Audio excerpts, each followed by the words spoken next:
Olá, graça e paz, aqui quem vos fala é irmão Manuel e este é mais um episódio de Histórias que Edificam. E hoje vamos falar sobre um homem de Deus que está registrado no livro dos Heróis da Fé, que eu me identifico muito e gosto muito. O nome dele, Hudson Taylor. O pai das missões da China. Muito bem conhecido esse grande homem de Deus que doou-se a sua vida para ser missionário na China. E olha, para ser missionário já é difícil. Ainda mais em uma terra tão longínqua como essa, né? Que não tinha tanto recurso como hoje a gente tem recurso de andar de avião, de poder chegar em poucas horas no país que a gente tanto quer. Ele na época não. Na época eles tinham que ir de navio. Mas antes de mais nada, por favor, se inscreva aí, ative o sininho, tá? Deixe o seu like que é muito importante. E comentários aí de alguém que você queira souber de algum relato, alguma história que você deseja ouvir, tá bom? Antes de eu entrar a falar do audacioso homem de Deus, Hudson Taylor, permita-me, por favor, falar de Tiago Taylor. Tiago Taylor se levantou de madrugada para se preparar para o audacioso casamento com a sua noiva. Porém, a sua vizinha, olha só que história inesquecível. A sua vizinha, a senhorita Shaw, ela ficou muito tempo enfermo, quase à beira da morte. Todos da vizinhança conheciam essa mulher que sofria muito de reumatismo, tá? Que gemia de dor e tinha paralisado ela. Certa vez, ela acreditou no Senhor Jesus e ela foi curada de todos esses males e chamou um grande homem de Deus também chamado John Wesley para fazer um culto em sua casa, em sua residência. E Tiago Taylor ouviu falar acerca dessa senhorita Shaw, que ela tinha sido curada e muito alarmou ele, com muita curiosidade, a ponto de ir lá ouvir a mensagem. Para muitos que acham que Tiago Taylor era religioso ou tinha algum indício para isso, eu vou dizer para você, não. A história conta que Tiago Taylor odiava a religião. Óbvio, né? Ele não entendia que Cristo não é religião. Cristo é o Filho do Deus vivo que vem nos salvar e libertar, porque éramos escravos. Disse Jesus: conhecereis a verdade vos libertará. Então, somos escravos de alguma coisa e só Cristo pode libertar. E Cristo entrou naquele coração e libertou Tiago Taylor de tal forma que quando ele foi casar, as músicas foram todas entoadas para louvor e glória dele. Você imagina a esposa como deve ter ficado pensando que ia dançar valsa, que ia fazer todo aquele espetáculo, aquela festa. Foi tudo voltado para hinos e louvores a Deus. Eu fico imaginando como que deveria ter sido.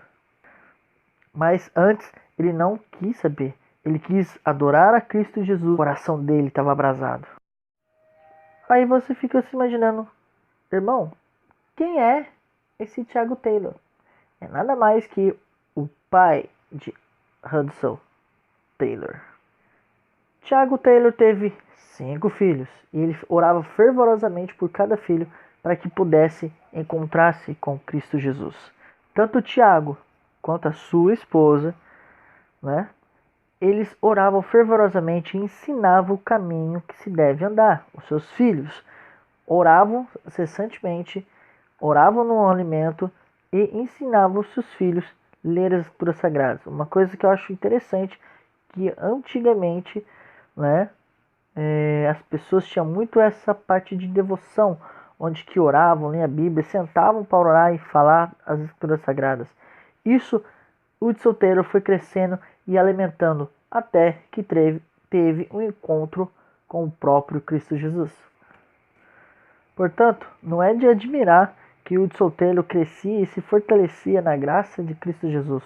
Seus pais o ensinavam desde pequeno que se deve se colocar e temer e respeitar o Criador dos céus e Criador da terra. Portanto, criou no coração dele uma fé enorme, uma fé de confiar e pôr tudo nas mãos do Criador. Mesmo ele tendo crescido naquela época onde que os pais falavam de Cristo, ensinavam as Escrituras Sagradas, ao chegar com a idade de 17 anos, sendo jovem, entrou numa fase muito complicada, aonde que mais à frente ele vai escrever que ele agradece até aqueles tempos de juventude que ele teve, por quanto reconhece a grandeza e a misericórdia do Deus vivo e Deus Todo-Poderoso, que manteve ele vivo para o dia que estava determinado para ele servi-lo e agradá-lo. Mesmo estando um pouco afastado acerca de ouvir ou de estar indo à igreja, por exemplo, ouvindo os ensinamentos da palavra de Deus, Hudson Taylor, ele nunca deixou de ler. Ele sempre lia algo. Aprendeu com o pai a ler as Escrituras Sagradas e a ler os livros, né? E uma certa vez, Hudson Taylor encontrou-se atraído por uma obra, a obra consumada, que por demais chamou a atenção dele, e isso deixou atraído, envolveu ele o porquê de ser a obra consumada. E ele foi ler esse livro, onde que o Espírito Santo começou a tocar em seu coração e revelar as coisas celestiais. Chegando à seguinte conclusão: toda a dívida foi paga por aquele que muito me amou. Ele consumou aquela cruz. Naquela cruz ele deu brado, morreu por mim. Hudson Taylor chegou na convicção e foi iluminado pelo poder do Espírito Santo e pela palavra de Deus, que ele podia se arrepender e Deus poder perdoar todos os seus pecados, toda a rebeldia que ele tinha feito na sua juventude. E foi assim que Hudson Taylor se voltou para Deus, se voltou para a casa do Pai como a ovelha perdida. Depois de uma grande conversão, que ele se entregou, começou a orar incansavelmente, a ler a palavra incansavelmente, se dedicou muito pela palavra de Deus, colocou em seu coração que não é justo ele ter a salvação só para si mesmo, mas antes vou atrás de outras pessoas para ensinar e conhecer esse caminho. E ele colocou no coração dele muito amor para ir na China, lá na China, ser um missionário. Tu és a minha rocha e a minha fortaleza. Por isso, por amor do teu nome, dirija-me e guia-me. Seria possível, Pai, que bem aqui na China o Senhor teria preparado alguém que compartilhe comigo do meu ministério. Eu preciso do remédio eterno. Salvação através do Filho de Deus, nosso Senhor Jesus. O caráter principal é a cruz. Em cada lado da cruz tem um caráter para o homem. O Filho de Deus, o Senhor Jesus, foi dependurado na cruz entre dois homens. E dois deles, meus amigos, eram ladrões.